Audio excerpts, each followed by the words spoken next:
Hey there, TZ here, and today we will be checking out apparently the Valorant's greatest underdog story. So yeah, we'll be checking that out. As you know, I play quite a lot of Valorant, so yeah, but if you like these types of videos, make sure to drop me a like to let me know, comment down below what other videos I should check out next, and I'll be sure to do so. Also, if you haven't already, be sure to subscribe to this channel, and also make sure to check out my live streams over at twitch.tv/tzplays, like to be part of chat here and automatically be shouted out in my videos, and stuff like that. But without further ado, let's get right into this video. Also, this video is filmed live, so check me out there. Okay. Yep.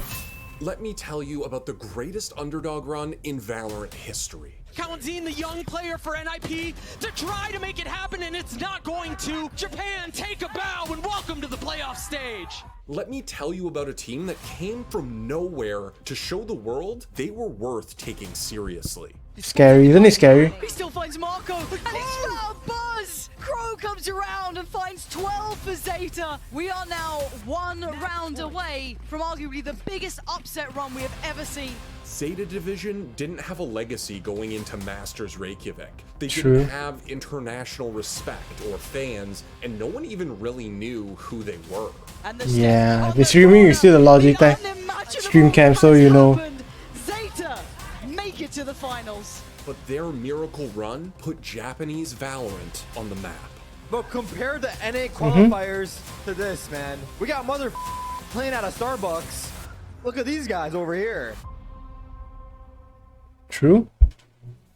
Hey guys, before we get into the video, I just wanted to remind you that, yeah, the Score Esports has merch now. So you can get your daily reminder to touch grass when you look in the mirror. Check out the link in the description below for that hoodie and more cool merch items. And let's get back to the video. Okay, so who exactly are Zeta Division? Back in 2016, two Japanese CSGO players, Laz and Crow, joined forces under the Absolute banner. Absolute could face another difficult retake. Have the ult raining through. Laz with 1-2 and a third as well. They were one of the best teams in Japan's small CSGO scene, but every time they managed to represent their region on the international stage, they just couldn't compete. It's gone close on Cash, but is this the end of the road?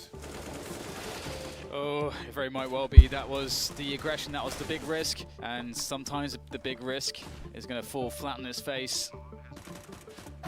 And that's 16-13. And to many, this wasn't a surprise. Japan wasn't known for its FPS esports. Instead, they were titans in the FGC. Yep. That's it! That's it! Tokito is the Evolution 2017 champion! But over the past couple years, the culture in Japan has changed. They've shown that fighting games aren't the only thing that they're passionate about. FPS titles like Rainbow Six and Apex Legends, and even MOBAs like League of Legends, have grown fairly large fan bases in the region, but neither of them compare to the country's love for Valorant. When the closed beta for the game came out back in April 2020, Laz, Crow, and the rest of their teammates on Absolute had already stepped away from Pro CS. その頃のやっぱり CSGO 国内でのシーンっていうのが非常に大会数も少なくて、決してなんかこう生活できるような環境ではなかったんですね。正直もう本人としては辛いっていう話をラズ選手は言ってて、僕もそれは十分分かってて、はい、CSGO 辛いよねって、選手続けていくのこれからどうするのって、まあもうそろそろちょっと引退的なことも考えてるっていうのは本人からの言葉を聞いて、Absolute あとラズ選手も終わりかと。But Valorant offered a second chance. It was an opportunity to start fresh in a new game where the meta wasn't established, a game where they wouldn't have to play catch up with the rest of the world.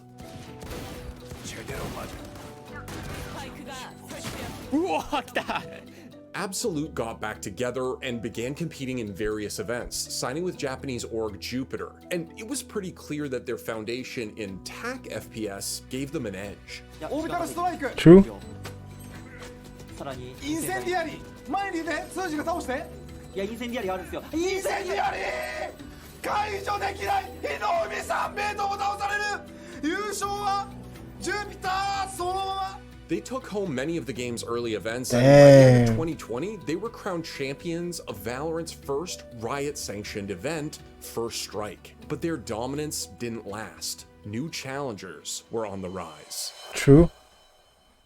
After losing to Crazy Raccoon at the Challengers 2 finals, Absolute Jupiter missed their chance to represent Japan at Valorant's first international LAN in Reykjavik, Iceland. They were forced to watch as another team fought to prove how strong Japan could be, and Crazy Raccoon failed. They exited the event without winning a single map, while EMEA, Korea, and North America all established themselves as top regions. But heading into Stage 3, Absolute Jupiter rebranded to Zeta Division, and they were determined to mark their return as Japan's best team. And they did just that.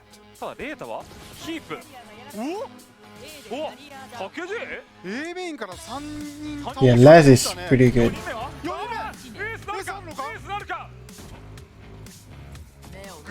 Oh yeah, this was when the double duelist meta still worked.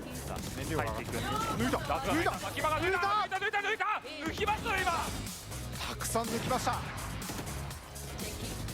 そしてゼータ完璧パーフェクトラウンドリロードタイミング狙った狙った戻ってきた入ってきたおお瞬間どうだおお Bro, I don't know why he's so much shouting. Zeta Bro. Division got their revenge. They defeated their biggest rival to finally earn a spot at an international LAN. But when Masters Berlin came around, they choked too. They managed to earn Japan their first ever map win before bowing out of the tournament in last place. The tag got the frag and he pushed it. He's just leaning forward, leaps to the jaws of what is death for Zeta here. Zeta weren't content with being the best team domestically. They wanted to be one of the best in the world. So, at the end of 2021, they started to rebuild their roster with younger and hungrier players. Depp was a 20-year-old demon. The former Overwatch and PUBG pro jumped ship to Valorant and quickly established himself as one of the best Jet players in the region.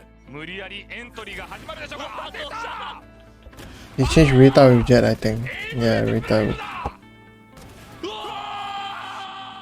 But Zeta wasn't done there. They picked up more young talent, bringing over both 10 and Sugar Zero from Northeption. With their newer, younger core of cracked players, Zeta dominated Stage 1. They made their way to the grand finals without dropping a single series. And in the finals, they took down Crazy Raccoon again.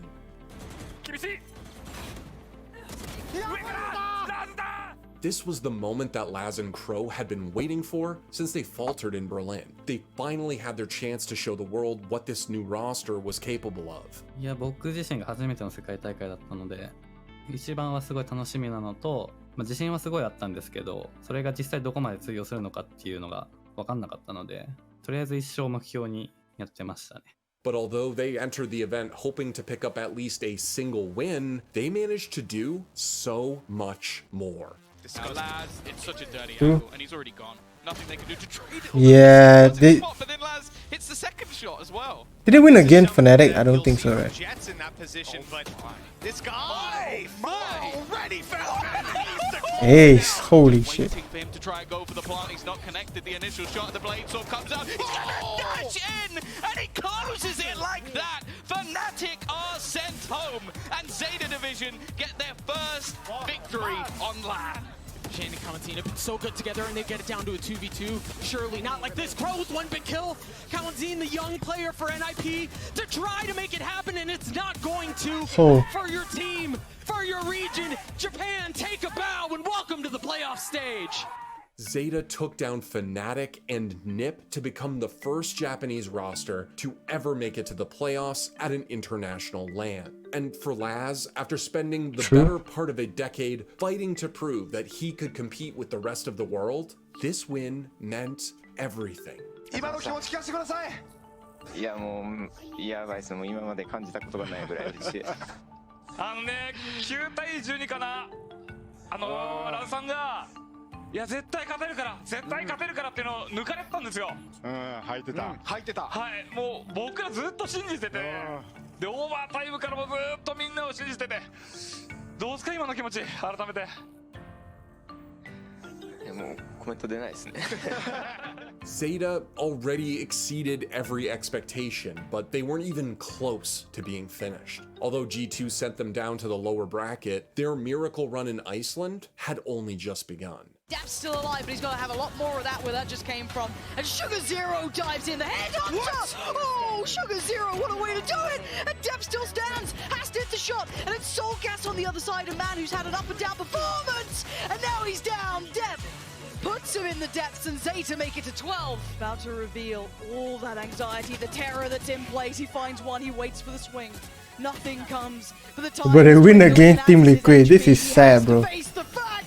Sugar Zero has done the unthinkable, the unimaginable, and the dream is alive for Zeta. Bro, killing Scream is just sad. Look at the HP, it is low. They get him off the defuse. The HP is down to nothing. Sugar Zero has to be the hero here. He's pulled him away from it. He can't get back to it, and he's still finding them. Sugar Zero is going above and beyond the hero of the story. And what can he do with this? He's got everything he can. He's got the operator, and all he's got is death. It's Laz on the other side as Buzz is all that remains. And it's over. It's done. It's all tears in the rain for DRX. But what will last is Zeta chasing the dream. Damn. Zeta's winning. I like how instead of calling it Logitech, it's Logical. In Valorant history, every Asian team has always played in DRX's shadow. They've always been the kings of the continent. But this upset proved that Japan could stand toe-to-toe with the Koreans. Yeah. It also secured them a top 4, especially in Asia. Before the event